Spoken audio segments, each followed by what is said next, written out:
Hey everyone, my name is Sune and I'm the head of marketing here at SoCal Studios, where we're working on Ember Sword. And so when we released the reveal teaser for Ember Sword a few weeks back, we had no idea that it would be shared so many places on the internet. The Reddit community really came in, the MMORPG community, the Android gaming community, the Discord community. Lots of people asked a lot of questions. And today in this video, we are going to answer some of those questions. So we took our backpacks and we went onto the internet and we scoured all the great questions you guys have asked, and we took the most exciting ones and added them into this bowl of wisdom right here. As you guys can see, all the questions are in here, and we're today just going to grab some random questions from here, answer them, and we're just gonna see how far we get. There might be more questions that we can get through in this one video, so in that case we'll make an episode 2 and episode 3. And if you guys have more questions, head over to our Discord channel. That's the best way to ask these questions. We will then give you an immediate answer, and we'll add some of your questions to this bowl for an upcoming video. So now, let's see what the first question is, and I'm just gonna grab a random one from over here, and it says, when will Ember Sword launch? Which I think is probably a question that many of you guys have. Ember Sword will launch at the end of 2020 or early 2021. With that said though, we are going to have plenty of alphas and betas before that time, so if you want to participate in some of those, be sure to go pre-register on embersword.com, and we'll let you know as soon as we're ready for the earliest alpha tests. Let's pick another question. That was a quick one. Let's see what we have here. So this one reads, how can Ember Sword be free to play, and is it pay to win? It's not going to be pay to win, as both developers and gamers, we hate pay to win. That's actually part of the reason why we use the blockchain, but more on that later. I think there's a couple of questions about the blockchain and the tokens in the bowl over here. But how can it be free to play? Well, it can be free to play because we monetize through marketplace transactions instead of selling you cosmetics or loot boxes or the like. So there's not going to be any of those typical cash shop items in Ember Sword that are going to give you a pay to win advantage. Instead, we're going to distribute cosmetic items, vanity items, you know, awesome hats, epic capes, a cute pet, and we distribute these cosmetic items to players through PVE and PvP objectives. So that means you're not going to pay, you don't have to spend money to acquire these items, you can simply play the game, be good at the game, and get the items. Now, there are going to be a very limited supply of each item, so if you want an item but it's not available anymore, you can buy it from other players instead of from us, and to do that, use the pixel token.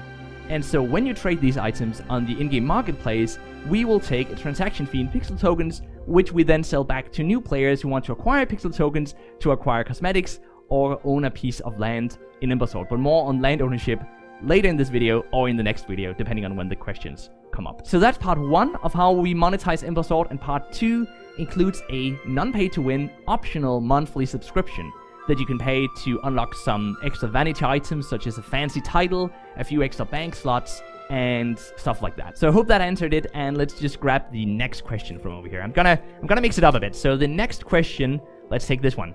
It says, can I be attacked anywhere, or are there PvP zones in Ember Sword? So with the PvP in Ember Sword, we wanted it to be as open world as possible, but at the same time we realized that it's not the best gameplay experience if you join as a new player and just walk out the main city and you're immediately killed by a high level player. So the way we do that is we split the Ember Sword world into 3 types of regions. We have kingship territories, which are safe. There is no PvP going on in the kingship territories. Then we've got the wilderness areas. Wilderness areas or wilderness territories are places where you can be attacked by people from other regions of the world. There are 4 regions in Ember Sword, more on that later. But you cannot be attacked from people from your own region, so it is somewhat safe, although you still have to be careful when you walk around the wilderness area. And then lastly, we've got the outlaw area. This is the dangerous area of Ember Sword. This is where there's open world PvP, anyone can kill anyone, and you really have to be careful. It's also where the most valuable resources are going to be collected though, and it's where the PvP way of unlocking cosmetic items is going to take place as you fight over ownership of lands in the outlaw territories. So it's going to be a really great PvP experience, and it is going to be open world, but you still have places where you can be safe.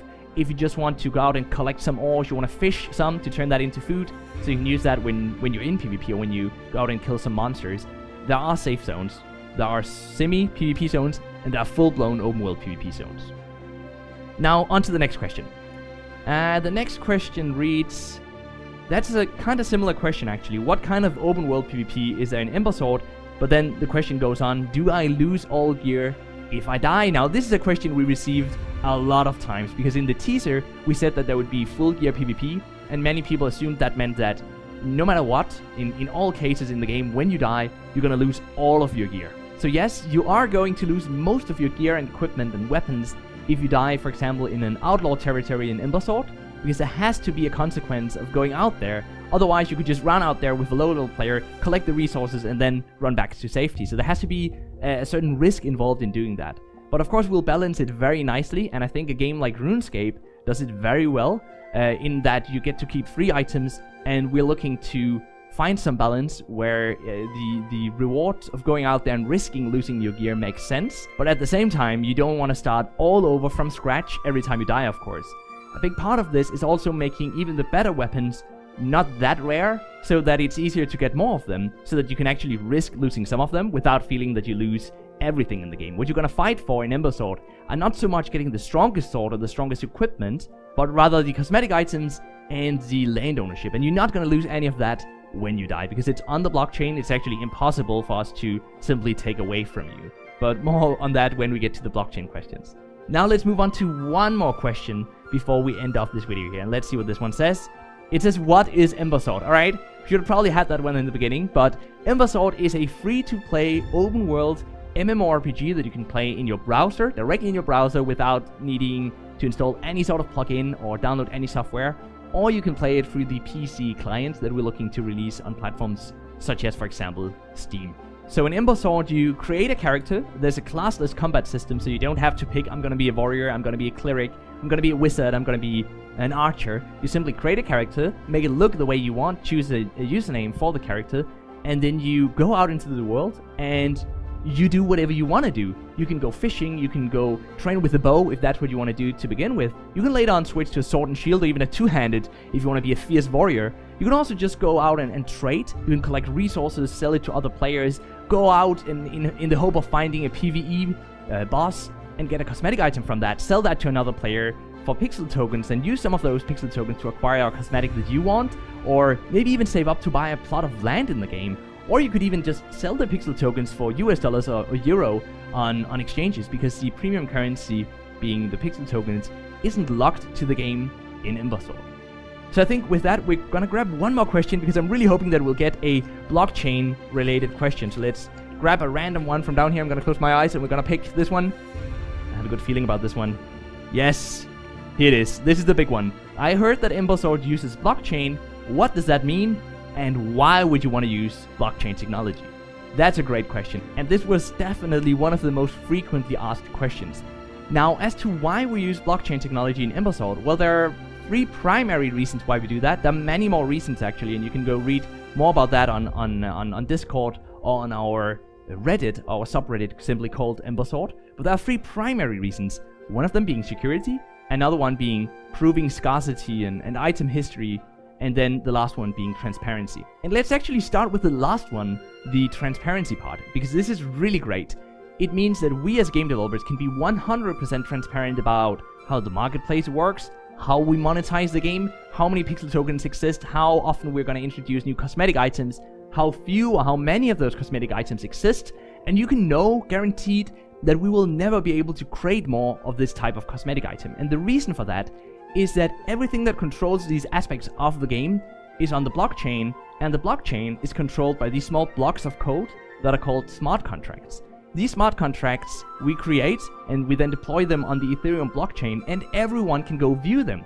That's where the transparency comes in. You can simply go to our GitHub page, and you can go look at the code that defines that. Typically, that would be safely and securely stored on an internal server that nobody ever gets access to, because it would create a security risk. This is where we get into the next part. We can create this transparency while still remaining secure, and even adding much more security than most games can have, because we will have a distributed server setup instead of a one point of failure server setup where a hacker, someone looking to do a dupe bug in a game, create more of the same type of item, they would simply be able to attack this one server, whereas since it's on the blockchain and everything is verified by the blockchain, we have thousands of computers across the world on the Ethereum blockchain that will verify every single transaction, which creates much more security. It helps create transparency, as we talked about before, and it just makes the game more secure overall from hacker attacks and from manipulation attacks on the marketplace. And that's really important in any game that has a player-driven economy, and especially in Ember Sword, since we don't even limit the pixel tokens, the premium currency, to the game, but allow that to be traded freely elsewhere as well. And then the last one was about proving item history and proving scarcity. We can prove scarcity by creating transparency, because you can go view the smart contracts that define how many cosmetics are going to be introduced each month. Will they ever be introduced again? The answer is no, they're never going to be introduced again, but you can go view that. You don't have to take our word for that. You can go see that in these open source blocks of codes that are also available on GitHub.